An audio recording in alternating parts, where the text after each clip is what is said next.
Our caravan in Allegheny Park.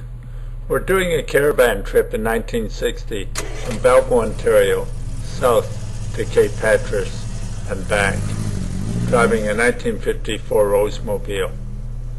I'm 13 years of age, my brother is 11, and my sister Margaret is in her mid-teens.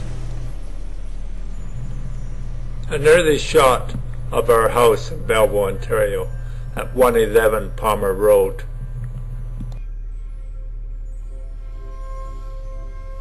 A 1960 photo of our lounge room. That's me, Dawn, on the right, and my sister Margaret on the left. My father rented the caravan. On our way south, we drop in to visit one of my father's bosses. My father worked as an electrical engineer for a company called the Northern Electric, the Gangawares. Our trip lies south to Johnsonburg, Rossiter, Pennsylvania. Margaret admires the gently winding highway of Johnsonburg, Pennsylvania. We decide to stop at Dubois, Pennsylvania.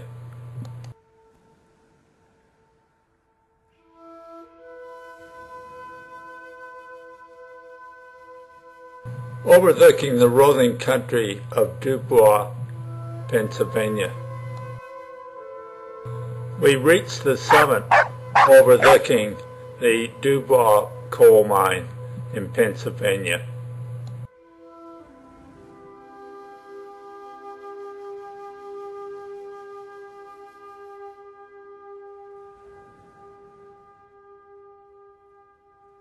From our hometown of Belleville, 110 miles east of Toronto, we travel to Toronto, then down to Buffalo, USA, and head directly south to Breezewood, Pennsylvania.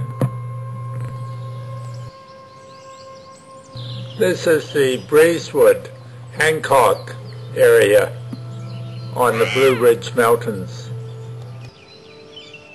Mile 6 of the Blue Ridge Trail, and the Blue Ridge Trail was highly scenic. Lots of rolling hills and green countryside. My sister Margaret overlooks Buck Hole in Shenandoah Valley. My father Ernie and mother Hazel overlook the Piedmont. The Piedmont province lies between the eastern slope, the Blue Ridge, and the coastal plain, 70 miles away. This is a gently rolling land surface with scattered small mountains.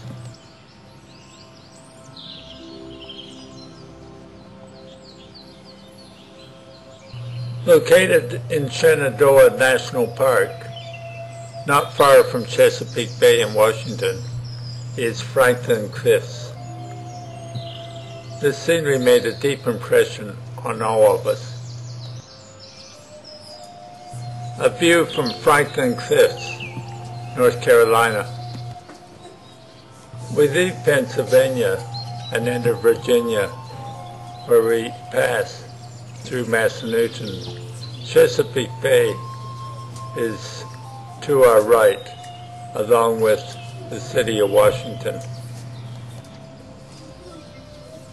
Massanutten, the first two parallel ridges beyond the river, are the north end of Massanutten Mountain. Fort Valley lies between the ridges. Signal Knob, a high point at the end of the second ridge, was used for observation and signaling by both armies in the Civil War. They took turns. For 50 miles, the south of this mountain splits into the Shenandoah Valley. The colorful flowers of Port Royal in the Blue Ridge Mountains. The photo has badly faded since 1960. We admire the stunning scenery of Dickey Ridge overlooking a Shenandoah sunset. My mother Hazel looks on with George and myself from Dickey Ridge. We drive on south through Virginia to Fisher's Gap.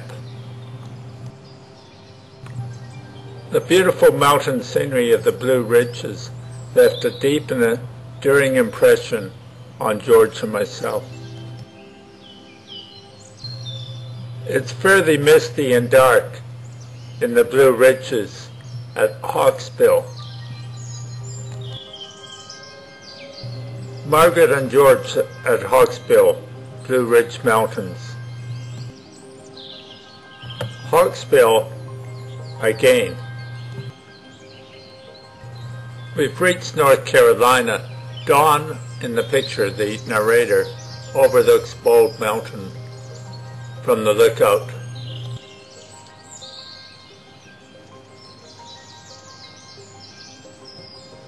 More photos from the Shenandoah Valley, a view from Stony Lookout, or Stony Mountain.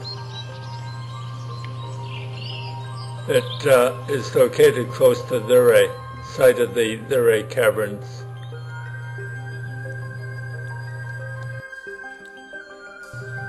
Our next port of call is the Luray Caverns in West Virginia, an absolutely magnificent complex of caves with stalagmites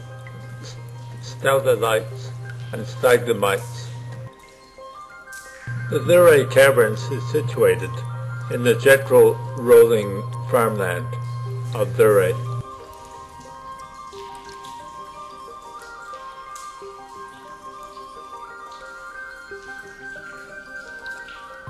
The rock formations are magnificent.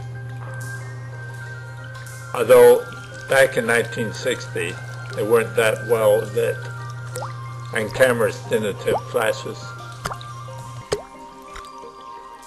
My father took his pictures with natural light, so they were of course blurred. Limestone deposits and minerals dripping from the ceilings caused these formations to reach downward. Those women's dresses back in 1960 certainly were long. We push on towards the ocean, Cape Hatteras and the Wright Memorial, as well as Oregon Inlet. The Wright Memorial is located near Nag's Head and is a small national park situated directly on the ocean. A memorial to the Wright brothers. I learned a great deal about the first flight and about the Wright brothers who manufactured bicycles before they got into flying. The monuments to the left, the original hangars for the Wright brother planes, are located in this photograph. A much closer photograph of the Wright brother hangars, well preserved after all these years. George looks at a monument to the Wright brothers. We push on along a small strip of land overlooking the ocean, Oregon Inlet. I think it's actually bridged now, but back in 1960 there was a gap which required a ferry. Cape Hatteras is located only a short distance further south from Oregon Inlet. After the ferry trip, it's the island at the bottom. A close-up view of Oregon Inlet. Today's bridge is shown. It was actually the site of quite a fishing industry, and we admired the catch of the day, a very large sailfish. This looks more like a swordfish to me. I was very impressed by the sword. That's going to be one heavy fish.